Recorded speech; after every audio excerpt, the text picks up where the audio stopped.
Why is there a harbor seal walking around the office? Oh, that's our new CEO. Come again? Well, apparently they didn't order through EasyCater for the board meeting, and when the food didn't arrive, they kind of lost focus. Next thing you know? We have a seal as our CEO.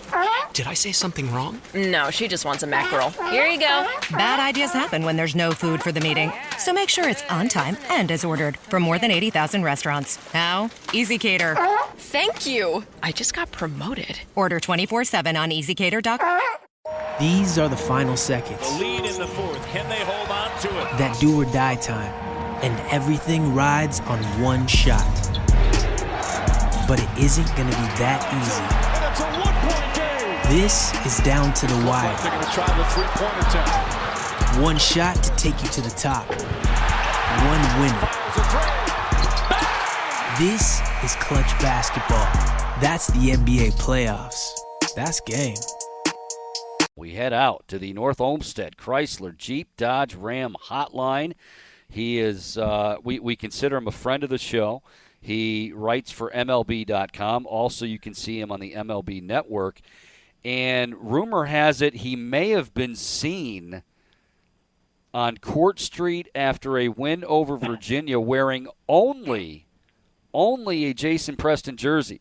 Can you confirm or deny this, Castro?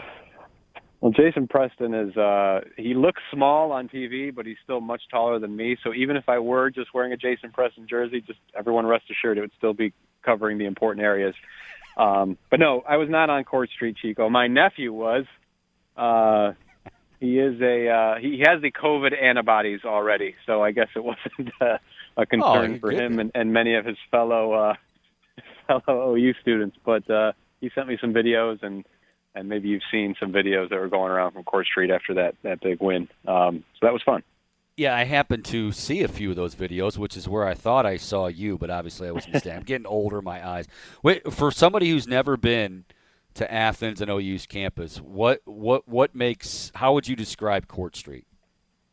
Well, I would first of all say, if you've never been to OU's campus, it's legitimately one of the most beautiful college campuses you'll ever see. I know I'm biased, but I've been to many college campuses, and it's just the setting is just so picturesque with the rolling hills and the brick streets and the brick buildings. It's absolutely gorgeous. And then you have Court Street, which at times is not as gorgeous, but it's just way too many bars on a very small town main street. And, you know, a couple good pizza shops and late night goodies and all that stuff. But it's just a very special place because you're set apart. You know, I always said you're close enough to get home when you had to if you're a Clevelander, but you're far enough away that you're in kind of your own little bubble down there. So it's the navel of the universe, we call it, Chico. The navel of the universe. We're talking to Anthony Castrovitz, MLB.com. He's also an author. His new book, A Fan's Guide to Baseball Analytics. You should have it by now. If you don't, shame on you. You should check that out. All right, so the Indians make some moves today. Let me start here, Castro. If Jake Bauers and Bobby Bradley are both out of options, does Bobby Bradley get the nod over Jake Bauers, do you think? I would think so. I mean, he did everything they asked him. You know, he came in and he looked good physically. You know, his body was better.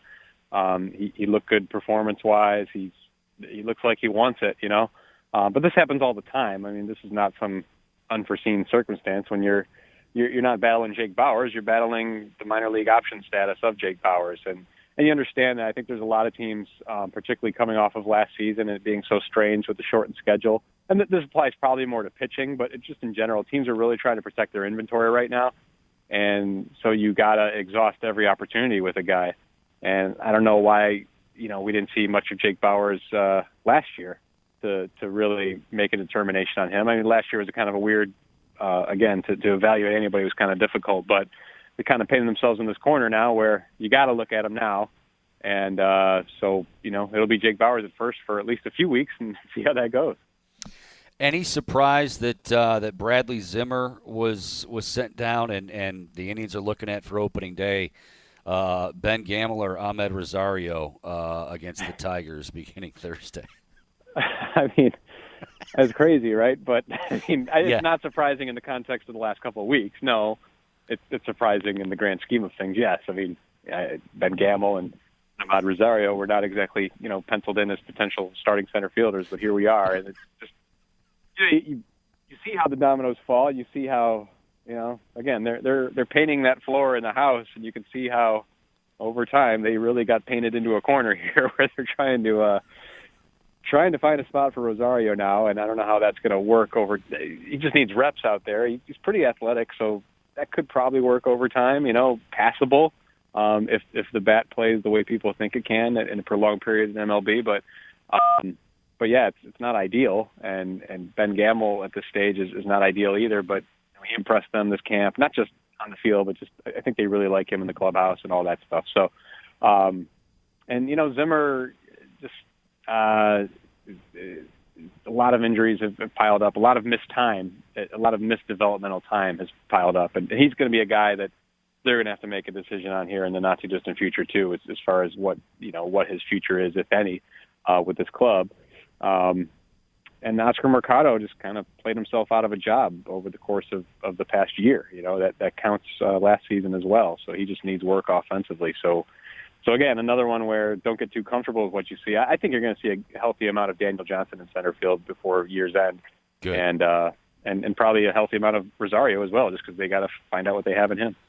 So Meisel brought up an interesting point today that they open next Thursday in Detroit, and Boyd will be the opening day starter, a left-hander. So you would presume that Rosario, the right-handed hitter, is gonna play against him, right, over Gamble. Would you put him out there in a pretty large park? Well, and say, all right, they think Luplo will be ready by then, so it could be him on opening day. Okay. All right.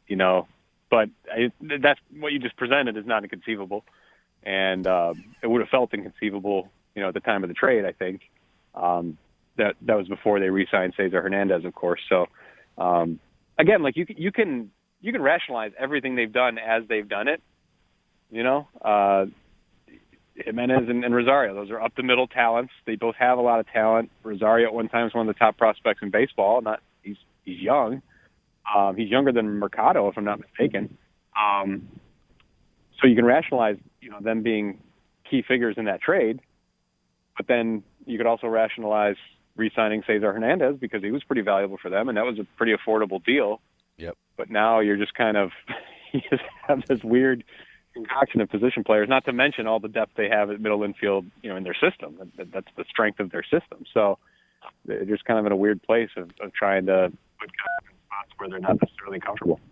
Anthony Cashman's MLB.com is our guest. So to start spring training, there were a lot of folks, okay, let's figure out the rotation. And, obviously for the first month, you never really know anyway because you probably don't need 5 guys. But McKenzie 4 and Cal Quantrill 5. And I remember Tito saying right out of the gate, hey, don't overlook Logan Allen just yet because this guy looks very good. He's taken to what we're telling him, and here he goes. He has an unbelievable spring. Do you think he has the 4th spot in the rotation to start the year? I think so. It's funny. I was looking back at something. I was updating our rotation, our top 10 rotations list, and I had him penciled in that last spot prior to camp, just based on their enthusiasm about him even before they showed up. And he really lived up to it. And that's just again. Nobody's thrown a pitch in anger yet, nothing's counted yet, but this could be another example of just their pitching development factory, for lack of a better term, and how they get their hands on guys and really can help them, reach their ceiling. And again, he hasn't done anything yet to prove that, but he's looked really good this spring, and his velocity is great. His breaking ball looks great. So they're really enthused about him. So I'd be surprised. I mean, that's another guy who went out there and earned it, only in his case, there's the spot for the taking. So I'd be surprised if he doesn't get the first look there. One last thing on the Tribe. You tweeted this out, I think, last week. MLB Pipeline had their top 10 farm system, and you tweeted that Cleveland isn't among their top 10, but you said check back in a few months. Talk about that a little bit. Yeah. So much of their I forget the number of our top 30 prospects in the Cleveland system.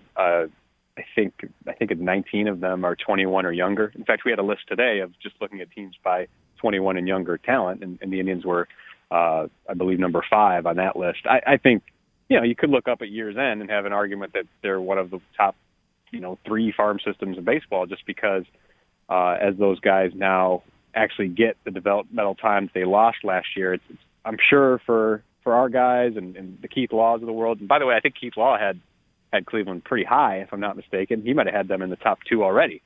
I think I saw you're right that the other day. So, so I don't envy those guys' jobs this year, because on the one hand, you can just roll out last year's list, because there was no minor league season. So not much has changed really, except for some guys that graduated to the big league level last year. But it's a hard thing to do any season, but particularly coming off of no minor league season. But I just think you're going to see those guys develop this year. They're top end prospects, and it's a different look than in years past.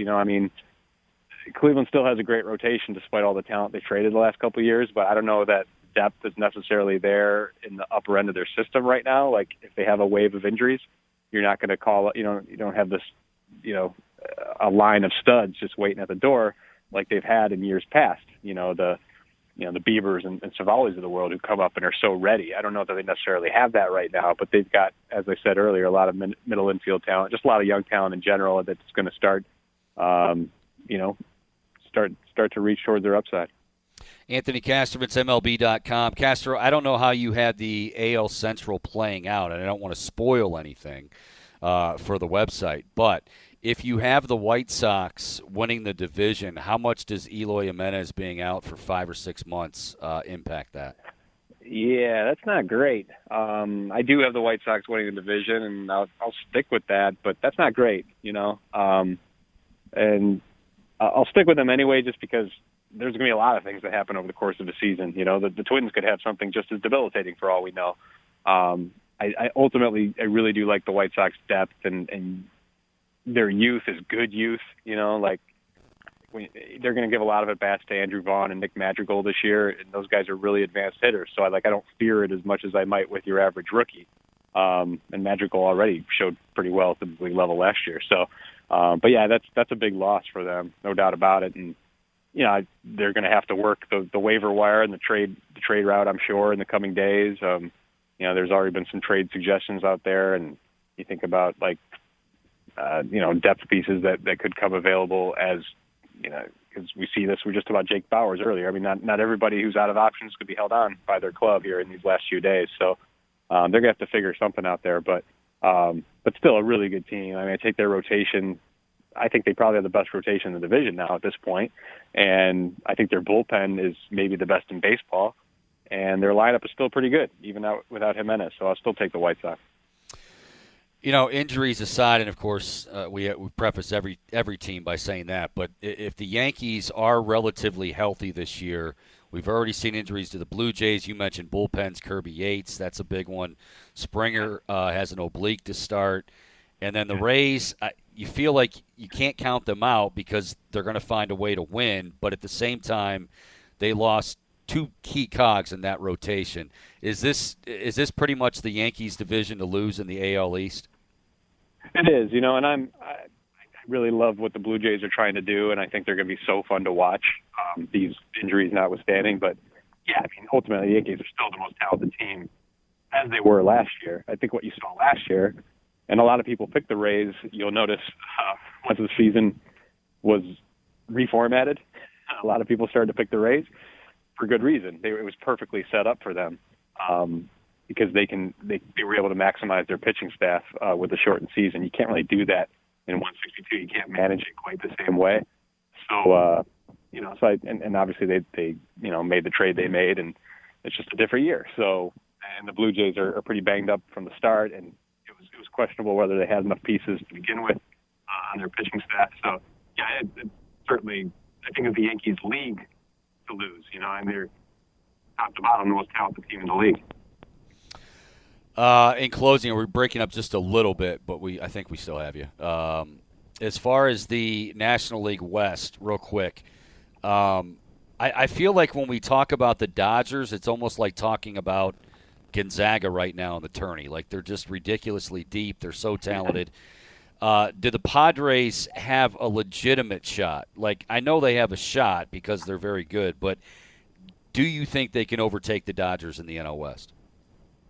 So I hate to be this guy because it's fun, right? It's fun what the Padres have done this winter, and it's fun to think about potentially 200-win teams in the same division because that doesn't happen very often, and it could happen, especially given the composition of that division. Like, there's probably 100 wins to be had for both those clubs, but I still think the Dodgers are just better than the Padres. I just think they're ultimately just deeper and in terms of proven major league talent. Now, the Padres, one thing that could work in their favor or against them is they do have a lot of good young arms that are just starting to graduate to the big league level, and that's interesting depth for them that you're going to need over the course of this year because they are, because the innings just need to be covered. But they have to prove it, So, I know all the hype and excitement about Blake Snell and Yu Darvish, but I still think there's a lot of questions to be answered there in San Diego in terms of how all the pieces fit together. So I'll still take the Dodgers. Castro, 15 seconds. I've got to say, I think your punt game has slowed down a little bit lately. You going to get back on board? It seems like it's slacking a little bit. Yeah, I got to save it for the season, Chico. You can't, you can't put it all out there. You can't be the guy who's red hot in spring training and, is hitting bombs in Arizona with the high sky and then gets to Cleveland in April in 30-degree weather and can't do anything. So I like to pace myself. Always a pleasure, my man. Thank you for the conversation. Thanks for coming on, and we'll do it again soon, pal. Thanks. All right, Chico. Thanks, buddy. Why is there a harbor seal walking around the office? Oh, that's our new CEO. Come again? Well, apparently they didn't order through EasyCater for the board meeting, and when the food didn't arrive, they kind of lost focus. Next thing you know? We have a seal as our CEO. Did I say something wrong? No, she just wants a mackerel. Here you go. Bad ideas happen when there's no food for the meeting. So make sure it's on time and as ordered from more than 80,000 restaurants. Now, EasyCater. Thank you. I just got promoted. Order 24/7 on EasyCater.com. For the ones who know safety isn't a catchphrase, it's a culture. And the ones who help make sure everyone makes it home safe. For the safety-minded who watch everyone's backs, Grainger offers supplies and solutions for every industry, as well as safety assessments and training to keep your facilities safe and your people safer. Call, click Grainger.com, or just stop by. Grainger, for the ones who get it done.